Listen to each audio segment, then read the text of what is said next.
Ashes ടെസ്റ്റിലെ രണ്ടാമത്തെ മത്സരത്തിൽ England താരം ജോൺ റൂട്ട് സെഞ്ചുറി നേടിയപ്പോൾ ഏറ്റവും വലിയ ആശ്വാസമായത് മുൻ ഓസ്ട്രേലിയൻ ഓപ്പണറും കമന്റേറ്ററുമായ മാത്യു ഹെയ്ഡനാണ്.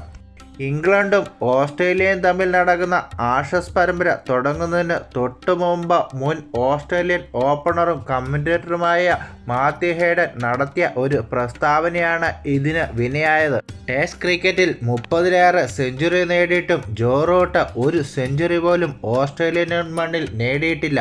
എന്നാൽ ഇത്തവണത്തെ ഓസ്ട്രേലിയൻ പര്യടനത്തിൽ ജോ റൂട്ട് സെഞ്ചുറി നേടുമെന്നും ഇത്തവണത്തെ 5 ടെസ്റ്റിനിടയിൽ ഒരു സെഞ്ചുറി പോലും താരം നേടിയില്ല എങ്കിൽ താൻ നഗ്നനായി MCG സ്റ്റേഡിയത്തിലൂടെ നടക്കുമെന്നാണ് ഹെയ്ഡൻ പറഞ്ഞത്.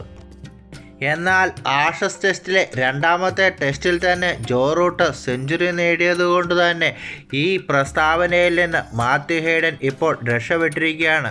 5 ടെസ്റ്റ് പരമ്പരയിൽ സെഞ്ചുറി നേടിയില്ല എങ്കിൽ മെൽബൺ ക്രിക്കറ്റ് ഗ്രൗണ്ടിൽ കൂടി നഗ്നനായി ഹെയ്ഡൻ നടക്കണം എന്നായിരുന്നു പ്രസ്താവന. എന്തായാലും ജോ റൂട്ടിൻ്റെ സെഞ്ചുറിയോടുകൂടി മാത്യു ഹെയ്ഡൻ രക്ഷപ്പെട്ടിരിക്കുകയാണ്. ജോ റൂട്ട് ആദ്യമായിട്ടാണ് ഓസ്ട്രേലിയൻ മണ്ണിൽ സെഞ്ചുറി നേടുന്നത്. നിലവിൽ നടന്നുകൊണ്ടിരിക്കുന്ന ആഷസ് പരമ്പരയുടെ ആദ്യ ടെസ്റ്റ് വിജയിച്ച ഓസ്ട്രേലിയ പരമ്പരയിൽ 1-0 മുമ്പിലാണ്.